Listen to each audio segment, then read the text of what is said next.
Kembali di Sapa Indonesia Malam, saudara, saya langsung menuju ke Bung Adian. Bung Adian, Anda kan di antara PDIP, kader-kadernya mengeluh-elukan Pak Erick Thohir, Menteri BUMN. Anda beda sendiri. Apa bedanya Anda dengan kami yang berbeda pendapat nanti? Anda mengkritisi kami.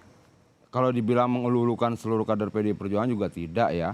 Tapi Tidaknya satu warna lah. Tidak mengkritik juga. seperti Anda. Tidak juga, karena kita ini kan anggota DPR RI ya. Tugas kita itu adalah melakukan pengawasan. Pengawasan terhadap apa? Undang-undang, anggaran, penggunaan anggaran, pelaksanaan undang-undang dan sebagainya. Itu menjadi tugas yang melekat secara konstitusional pada setiap anggota DPR RI. Bahwa kemudian dalam memandang masalah ada perbedaan antara satu anggota DPR yang lain dengan yang lainnya, itu biasa-biasa saja di kita. Kalau kita melihat rapat-rapat DPR pun pasti ada perdebatan, pertentangan, perbedaan pendapat dan sebagainya. Itu biasa, berbeda dengan kami. Kenapa? Pernyataan Rafli Harun di sini tidak bisa dikatakan sebagai pernyataan resmi kami. Lalu apakah dia bicara malam ini mewakili kami? Tidak bisa juga.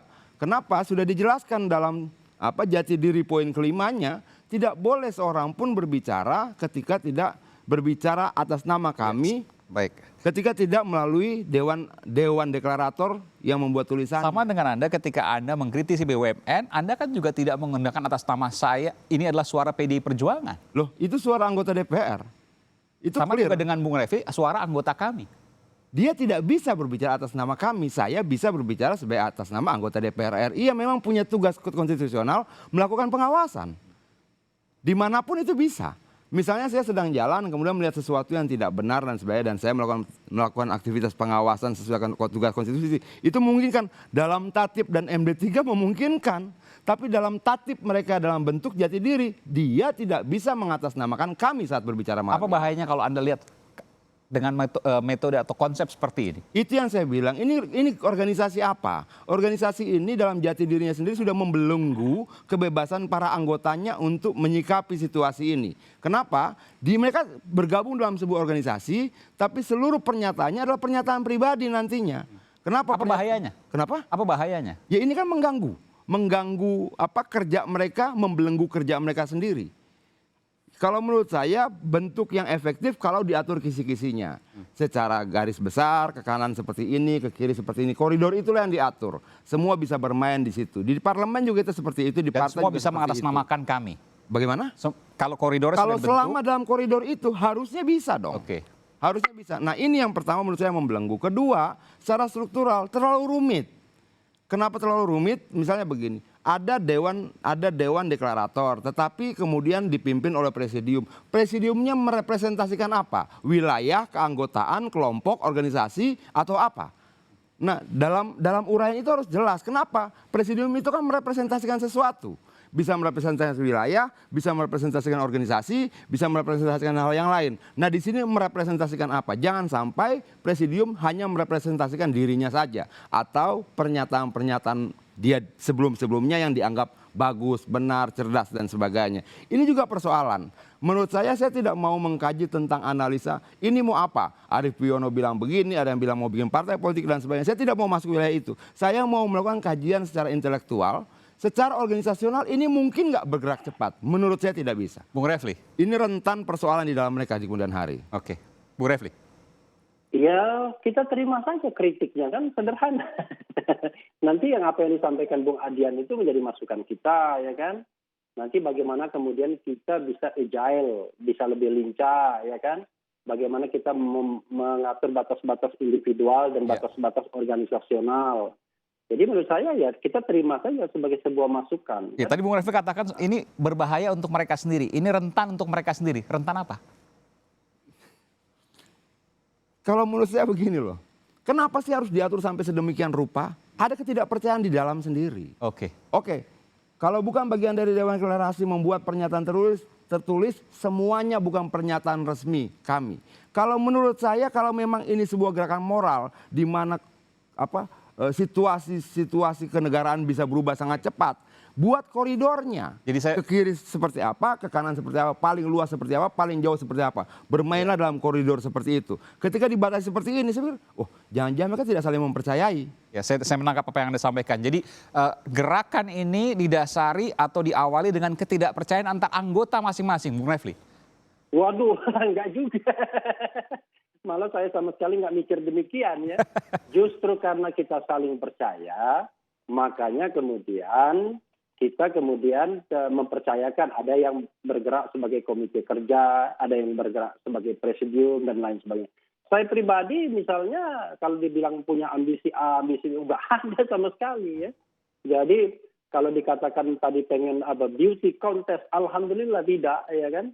Nah, tapi kalau yang lain kan saya tidak bisa ngontrol. Iya. Tapi intinya adalah saya melihat ini ya dari kacamata pribadi saya ya koalisi kebaikan saja. Oke. Karena dia moral movement dan nilainya adalah Pancasila dan Undang-Undang Dasar, saya kira justified untuk negara ini. Perkara kemudian nanti kita berbeda pendapat mengenai suatu agenda tertentu atau suatu isu tertentu, ya itu sunatullah. Itu hal-hal yang tidak bisa kita hindari. Kan kira-kira begitu. Ya. Kalau menurut saya begini loh, kalau gerakan moral dia akan sangat terbuka terhadap semua pemikiran, semua ide, semua kritik. Kalau dia harus tergantung pada mekanisme Dewan Deklarator sebagai pagarnya, pagar sikap dan sebagainya, ini akan menjadi gerakan politik sebenarnya. Ini yang dilakukan oleh banyak organisasi-organisasi yang sebenarnya menjadi organisasi politik. Karena ada patronnya. Betul dong. Kalau misalnya dia gerakan moral, buka. Kenapa nilai moral belum tentu semua orang bisa sama pada satu hal. Baik. Ada nilai yang berbeda, cara pandang yang berbeda, latar belakang yang berbeda, sikap yang berbeda, situasi, banyak hal. Baik. Dan itu tidak bisa dihalangi hanya dengan pernyataan tertulis Dewan Deklarator. Ketika dipagari sedemikian rupa untuk mencegah nilai moralnya berbeda di dalam, ini serta-merta menurut saya mengarah pada gerakan politik. Kalau dia mengarah pada gerakan politik, pemilu masih jauh. Apakah kemudian mau menjelma menjadi partai politik di kemudian hari? Itu bisa saja sebagai sebuah kemungkinan. Tapi kalau kita kaji lebih jauh, tidak tepat waktunya. Menurut saya kita fokus saja pada jati diri kami dan isi deklarasinya tadi. Oke, Bung Refli? Iya, saya senang sekali dengan Bung Adian ini. Kan imajinasinya tinggi sekali. Saya aja belum berpikir sejauh itu gitu ya. Atau jangan Anda nggak menyadari bahwa ini memang akan jadi partai politik karena sudah dibatasi bahwa hanya orang-orang tertentu yang bisa kemudian menggariskan suara partai itu, suara apa namanya koalisi. Ini mirip sekali seperti partai politik, ada patron klien. Begini Bung Aiman ya, kayak saya pada usia 20 tahunan itu rasanya bahkan ketika masuk sudah berhenti mengagumi orang. Jadi kalau mau mematronkan seseorang rasanya enggak lah ya. Itu satu. Yang kedua, kita tidak tahu bagaimana masa depan itu ya. Nanti misalnya menjadi partai politik, jadi organisasi apa dan lain sebagainya, itu sesuatu yang sangat tergantung dinamika. Tapi saya bisa pastikan kalau jadi partai politik Refli Harun pasti keluar. Kira-kira begitu. Karena kan Refli Harun kan orang yang nggak mau diikat dari dulu dengan partai politik, dengan struktur yang belak-belik dan lain sebagainya. Karena itulah saya merasa ya enjoy saja. Karena saya masih punya room, masih punya kebebasan untuk berbicara. Tapi juga bisa juga membuat suatu isu yang menjadi common concern kita. Baik. Karena kalau kita ada common concern biasanya lebih efektif untuk diperjuangkan ketimbang suara personal atau pribadi. Itu saja. Jadi baik. menurut saya tak. Saya tanya terakhir Bung Refli karena waktu sudah terbatas. Ya. Tadi Pak Gatot Nurmantio mengatakan bahwa pemerintahan saat ini terkait dengan oligarki dengan topeng konstitusi. Apa yang kemudian ingin disampaikan dari pernyataan yang sangat dalam ini? Ya tanya Pak Gatot dulu karena kan Pak Gatot itu kan ada dua sesi ya. Sesi mengenai deklarasi dan sesi pidato para presidium. Tapi saya bisa mengatakan begini fenomenanya. Kalau kita bicara oligarki politik, ya oligarki memang jelas sekali. Wujud dari oligarki itu misalnya masih dipeliharanya presidensial threshold, ya kan? Dan kita tahu bahwa oligarki politik itulah yang menentukan siapa yang akan jadi calon, siapa yang tidak.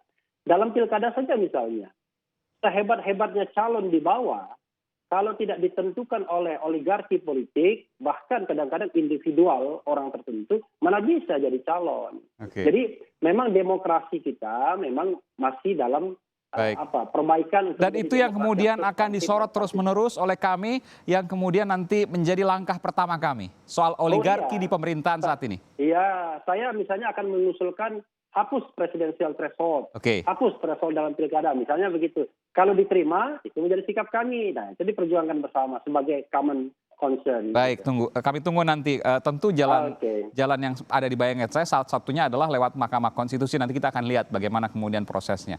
Terima kasih Bung Refli Harun, salah satu inisiator dari kami koalisi aksi menyelamatkan Indonesia dan juga politisi PD Perjuangan Komisi 7 DPR juga yang vokal terhadap Menteri BUMN dan juga soal BUMN. Juga kebetulan karena Komisi 7 BUMN DPR ya, Bung. Komisi 6, tapi 7 itu ada 6 BUMN di dalam Komisi 7. Oke, Bung Adian Napitupulu. Terima kasih. Terima kasih.